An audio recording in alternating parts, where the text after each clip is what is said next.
उन साइट्स को अपना सेव्ड पेमेंट मेथड चेक करने के लिए अलाउ कर सकते हैं जिन पर आप गूगल क्रोम के थ्रू विजिट करते हैं। जैसे कि मान लीजिए आप अमेज़ॉन या फ्लिपकार्ट से कुछ परचेजिंग कर रहे हैं, तो उस टाइम पर ये साइट्स आपकी सेव की गई पेमेंट मेथड को चेक करके आगे की प्रोसेस कर सकती है, अगर आपने अपना पेमेंट मेथड गूगल क्रोम में ऐड किया हुआ है तो। अदरवाइज आप इसे अनचेक कर सकते हैं अगर आप ऐसा नहीं चाहते हैं। इसके बाद नेक्स्ट ऑप्शन है यहाँ पर preload pages for faster browsing and searching. तो अगर आप फास्टर ब्राउजिंग चाहते हैं तो इसको टिक करके रख सकते हैं, लेकिन इस पर हिडन कुकीज़ भी इंक्लूड होंगी। इसके बाद दोस्तों यहाँ पर नेक्स्ट ऑप्शन है डू नॉट ट्रैक। इस ऑप्शन को ऑन करके आप उन साइट्स को रोक सकते हैं जो आपकी इन्फॉर्मेशन को कलेक्ट करती हैं। जी हाँ दोस्तों, मोस्टली वेबसाइट्स आपके interest, search history, browsing data या फिर लोकेशन को यूज़ करती हैं ताकि उनसे रिलेटेड एड्स आपको शो करा सकें। इसलिए इस तरह की ट्रैकिंग को आप रोकना चाहते हैं तो यहाँ पर डू नॉट ट्रैक ऑप्शन को इनेबल रहने दीजिए। और इसके बाद दोस्तों यहाँ पर लास्ट ऑप्शन है क्लियर ब्राउजिंग डेटा। तो दोस्तों इस ऑप्शन के बारे में हम पहले ही जान चुके हैं कि किस तरह से आप गूगल क्रोम पर अपने ब्राउजिंग डेटा को रिमूव कर सकते हैं। तो चलिए अब इसे बैक कर लेते हैं और बढ़ते हैं नेक्स्ट सेटिंग की ओर, जो है एक्सेसिबिलिटी। तो दोस्तों जैसे आप इस ऑप्शन पर क्लिक करेंगे इस तरह से आपके सामने कुछ ऑप्शंस आएंगे। तो जैसे कि दोस्तों आप यहाँ पर फर्स्ट में ये स्केल देख सकते हैं, तो इसको इस तरह से बढ़ाकर आप डबल टैपिंग का जो फॉन्ट साइज है वो बढ़ा सकते हैं या फिर इस तरह से घटाकर छोटा भी कर सकते हैं। यानी कि किसी भी वेब पेज में डबल टैप में आपको जितना जूम इन चाहिए वो आप यहाँ से सेट कर सकते हैं। इसके बाद दोस्तों यहाँ पर फोर्स इनेबल जूम का ये ऑप्शन आप देख सकते हैं, तो इसको अगर आप टिक कर देते हैं तो आप किसी भी साइट पर डबल टैप करके उसके कंटेंट्स को जूम इन करके देख सकते हैं। जी हाँ दोस्तों, बहुत सी ऐसी साइट्स हैं जो डबल टैप में जूम इन को अलाउ नहीं करती हैं, लेकिन अगर यहाँ पर आप इस ऑप्शन पर टिक कर देंगे तो किसी भी साइट को आप इजीली डबल टैप करके जूम कर सकते हैं। इसके बाद यहाँ पर नेक्स्ट ऑप्शन है simplified view for web pages. तो गाइस इस ऑप्शन पर टिक करके आप किसी भी वेबसाइट को मोबाइल फ्रेंडली बना सकते हैं और फास्टर ब्राउजिंग कर सकते हैं। इसके बाद जब भी आप कोई वेबसाइट ओपन करेंगे और नीचे या ऊपर की तरफ स्क्रॉल करेंगे तो बॉटम साइड से आपको सिंप्लीफाइड व्यू का ऑप्शन होगा, उस पर क्लिक करके आप उस वेबसाइट को सिंप्लीफाइड मोड में ओपन कर सकते हैं। इसके बाद वो वेबसाइट एक पॉपअप की तरह ओपन होगी और जो नॉन एसेंशियल एलिमेंट्स होंगे वो रिमूव हो जाएंगे, जिसके बाद वो साइट फास्टर और मोबाइल फ्रेंडली हो जाएगी। अब यहाँ पर आप ये नेक्स्ट ऑप्शन देख सकते हैं कैप्शन का, तो इस पर क्लिक करके आप गूगल सबटाइटल को इनेबल डिसेबल कर सकते हैं और अपनी वीडियोस पर सबटाइटल ऐड कर सकते हैं। जैसे कि दोस्तों आपने कई इंग्लिश या फिर अदर लैंग्वेजेस की मूवीज़ में देखा होगा, जो कोई भी डायलॉग उस मूवी में चल रहा होता है वही सेम नीचे से लिखा हुआ आ रहा होता है। सेम यही सेटिंग आप भी अपनी वीडियोस के लिए कर सकते हैं। खासतौर पर अगर आप एक यूट्यूबर हैं तो आप अपनी वीडियोस में सबटाइटल्स का यूज़ कर सकते हैं। और दोस्तों यहाँ से आप उसकी सेटिंग कर सकते हैं, जैसे कि लैंग्वेज के इस ऑप्शन पर क्लिक करके आप किसी भी लैंग्वेज को चूज़ कर सकते हो सबटाइटल के लिए।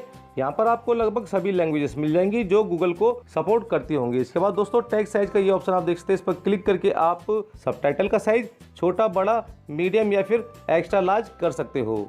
और कैप्शन स्टाइल के इस ऑप्शन पर क्लिक करके आप टेक्स्ट कलर और उसका बैकग्राउंड सेट कर सकते हैं, जैसे कि white on black, black on white, yellow on black. इसी तरह के और भी स्टाइल आप यहाँ से सेट कर सकते हैं। कुछ और भी ऑप्शंस हैं यहाँ पर जिनके थ्रू आप सबटाइटल्स को अपने अकॉर्डिंग कस्टमाइज कर सकते हैं अपने वीडियोस पर ऐड करने के लिए। एक्सेसिबिलिटी के बाद यहाँ पर नेक्स्ट ऑप्शन है साइट सेटिंग्स। तो जैसे आप इस पर क्लिक करेंगे इस तरह से आपके सामने कुछ और ऑप्शंस आएंगे। तो यहाँ पर ऑल साइट्स के इस ऑप्शन पर क्लिक करके आप उन सभी वेबसाइट्स को देख सकते हैं जिन पर आपने विजिट किया होगा और इन्हें आपने कौन कौन सी परमिशंस अलाउ की हैं या डिसअलाउ की है वो भी आप यहाँ पर चेक कर सकते हैं और अपने अकॉर्डिंग कस्टमाइज कर सकते हैं। इसके बाद यहाँ पर नेक्स्ट ऑप्शन है लैंग्वेज का। तो इस पर क्लिक करके आप गूगल क्रोम की लैंग्वेज चेंज कर सकते हैं और किसी भी वेबसाइट को अपनी लैंग्वेज में देख सकते हैं अगर वो आपकी सेट की गई लैंग्वेज को सपोर्ट करती है। तो यहाँ पर ऐड लैंग्वेज के इस ऑप्शन पर आप जैसे क्लिक करेंगे इस तरह से आपके सामने बहुत सारी अलग अलग लैंग्वेजेस आ जाएंगी, तो इनमें से आप कोई भी चूज़ कर सकते हैं।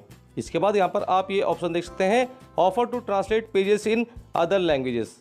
तो दोस्तों इसके सामने अगर ये टॉगल बटन ऑन है तो आप किसी भी साइट कंटेंट को अदर लैंग्वेजेस में कन्वर्ट कर सकते हैं, यानी कि किसी भी अदर लैंग्वेज को आप अपनी लैंग्वेज में ट्रांसलेट कर सकते हैं। इसलिए इस ऑप्शन को आप इनेबल ही रहने दीजिए। गाइज अगर आपको लगता है कि गूगल क्रोम यूज़ करते हुए आपका डेटा कुछ ज़्यादा ही खर्च हो रहा है तो यहाँ पर आप उसे सेव कर सकते हैं। यहाँ पर आप लाइट मोड का ये ऑप्शन देख सकते हैं, इस पर क्लिक करके अगर आप इसे इनेबल कर देते तो आप अपना 60% डेटा तक सेव कर सकते हैं। और कितना डेटा आपका खर्च हुआ और कितना सेव, उसकी एक एनालिटिक्स रिपोर्ट आप यहाँ पर चेक कर सकते हैं। जैसे कि आप यहाँ पर देख सकते हैं कौन कौन सी साइट्स मैंने ओपन की है और उनमें कितना डेटा यूज़ हुआ है और कितना डेटा सेव, उसकी पूरी रिपोर्ट आप यहाँ पर देख सकते हो। इसके साथ ही टॉप में आपको टोटल सेव डेटा शो हो जाएगा और बॉटम साइड में आप रीसेट स्टैटिक्स का ये ऑप्शन देख सकते हैं, इस पर क्लिक करके आप इस एनालिटिक्स रिपोर्ट को रीसेट कर सकते हैं। यहाँ पर आपको लास्ट 2 डेज की रिपोर्ट शो होगी। अब दोस्तों यहाँ पर सेकेंड लास्ट ऑप्शन है डाउनलोड्स, तो इस पर आप जैसे क्लिक करेंगे इस तरह से आपके सामने कुछ ऑप्शंस आएंगे। जैसे कि आप यहाँ पर ये फर्स्ट ऑप्शन देख सकते हैं डाउनलोड लोकेशन। तो दोस्तों यहाँ पर आपकी डिफ़ॉल्ट डाउनलोडिंग लोकेशन होती है, यानी कि आपके फ़ोन के इंटरनल स्टोरेज में डाउनलोड के फोल्डर में वो सभी फाइल सेव होती है जिन्हें आप यहाँ से डाउनलोड करते हैं।